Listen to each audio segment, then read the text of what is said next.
What's going on, everybody? It's Ricky with Videohomicide, back with another movie review / recommendation. Today we're going to go back to 1979 to take a look at a film directed by Werner Herzog. That film is Nosferatu, the Vampire, which is a remake of the 1922 film, which has also spawned a long list of films based off the exact same source material. So this movie right here, you're pretty much going to get borderline the same story you get in almost every adaptation of this novel. It's a legendary novel, legendary story, and this film is fantastic. Nosferatu, played by Klaus Kinski, he looks great. I love the big fucked up ears, the teeth in the front. His castle looks good, although from the outside of the castle, it just sort of looks like a bunch of ruins. It's not too fancy on the exterior, but the interior is really cool, very grand. One thing about this that I noticed in this castle is there's a lot of white walls. You know, when I think of Dracula's castle, I think of like cement walls, brick walls, all that kind of stuff. With this, it's sort of like a modern interior of a home, like at that time. But nonetheless, really fantastic stuff. I loved Jonathan Harker in this film. He's actually played by that dude that played Hitler in Downfall from like 15 years ago, maybe even longer by now, but he did a phenomenal job in that film. But he's here as Jonathan Harker. Obviously, if you know the story of Dracula, or if you don't know the story of Dracula, basically, Nosferatu, Count Dracula, he enlists the help of a guy named Renfield to help him sell his properties, and Renfield ends up going insane. In this film, Renfield's already kind of fucking, I don't know, like he's here already. Like he's not in the asylum. He's working in a spot where there's one of those fucking, you know, chairs that's like 15 fucking feet high for some guy up at the top to be flicking through papers, doing accounting and all that bullshit. But I liked how when he sent him, when Jonathan Harker was sent to go to Transylvania, he basically like takes a fucking horse all the way there. And then at one point he gets to, you know, the famous scene in the Bela Lugosi film where, and it happens in Nosferatu 1922 as well, but he shows up at this inn. The innkeeper's like this fucking robust guy telling him like, no, you mustn't go. Like that's my favorite version of that character is in the Lugosi film, for the record. You know, you must, Castle Dracula, in the castle, like all that bullshit. They basically tell him, do not go to this fucking castle, do not go to Borgo Pass, you will get fucked up.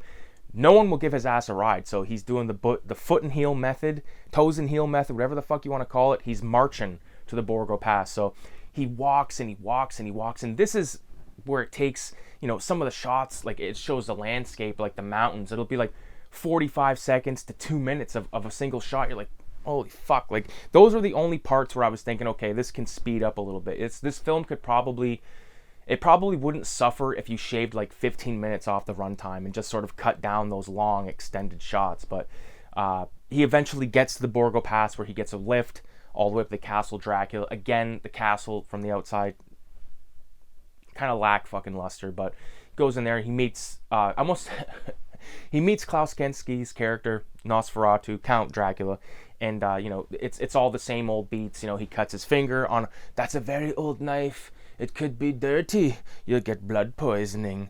This is the oldest trick in the book. Fucking suck down on his thumb. Eventually Jonathan Harker discovers that it is, you know, he is a vampire, and I really like his crypt. You know, it's like a coffin that's been busted open. I like that look. It's really cool. And then, you know, one thing about this film, if you don't like rats, do not watch this film. There is thousands of rats. Like, I'm not exaggerating. Like at one point when our character Renfield is in the nut house, he's saying like, there's gonna be all these rats, blah blah blah. He was not fucking around. Okay, there's tons of rats in this flick. It's gross. Again, it's all the same shit. Like you know, I'm not trying to like dog on this film because I did enjoy it, but it's like when you watch Bram Stoker's Dracula and then you watch this, it's like, okay, one's kind of action packed and real cinematic, whereas this one's just sort of like very, you know, flat line across the board. There is some scenes that are, you know, freakish and eerie and all that stuff. Of course, on the boat, I really like that. And, you know, thoroughly enjoyed the film, but will I watch it again ever? Probably not. You know, it's sort of like with Nosferatu of 1922. Like, that's going to be one of my watches for my, you know, Universal Monsters Hammer Horror-a-thon, because it sort of fits into that realm.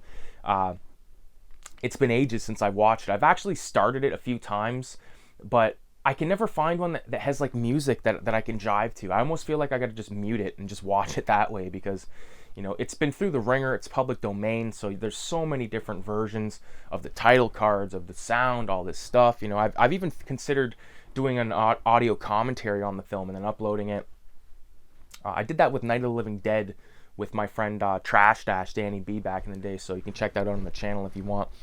But you know, at the end of this film, it sort of takes a turn where Van Helsing is basically like accused of murder and sent to prison, and then Jonathan Harker, he's like the new Nosferatu, and he takes off into the sunset on a horse. So he's got lots of work to do. But again, this movie is available to be watched on Tubi, so that's that. It's free. I don't own the film. If I see it for like $5 used, maybe I'd pick it up. But like I said, I'm not in a race to pick up this flick. Although I do like Klaus Kinski. I've seen him most recently was probably in, I think he was in The Great Silence, or maybe it was Django. It was during my Italian Western fucking a-thon like last year. So with that being said, I appreciate everybody for watching. Be your own judge. Check out Nosferatu the Vampire. And if you want to order Cinema 187, which is my horror exploitation art zine, which features 120 pages, 34 contributing artists. If you want to get this, you can message me at cinema.187 on Instagram, or you can go to the link in the description of this video. My website is listed there, how to order page, my email, yada yada. Check this shit out. Back cover by Art of the Outer Church. It's chock full. It's got everybody from Cammy. It's got Art in the Brain. Tons of people. So with that being said, 666 in the comments, and you know, I'll see you in the next fucking video. Make sure you check out the VHS graveyard flicks or videos and the Zine Stash videos, man. And I appreciate everybody for subscribing, hitting the like button, all that bullshit. I'm gonna keep making these vids, man, because got a lot of movies to watch. This year, I want to crack down and read some books. Haven't cracked a book yet this year, and it's already like the 5th, so hopefully I can get a book done a month. That's sort of the goal, but you know, these fucking goals people make, even myself, like, it's better to just go with the flow, you know what I mean? Watch the films at your leisure, read at your leisure, because if you make this into a fucking agenda, it's gonna not be fun, you know? Like, that's why I like recording a shitload of those VHS graveyard flicks or videos and the Zine Stash shit all at once, because then I have them banked. If I don't feel like making a video, don't worry, because you got one to upload. So, adios, 666.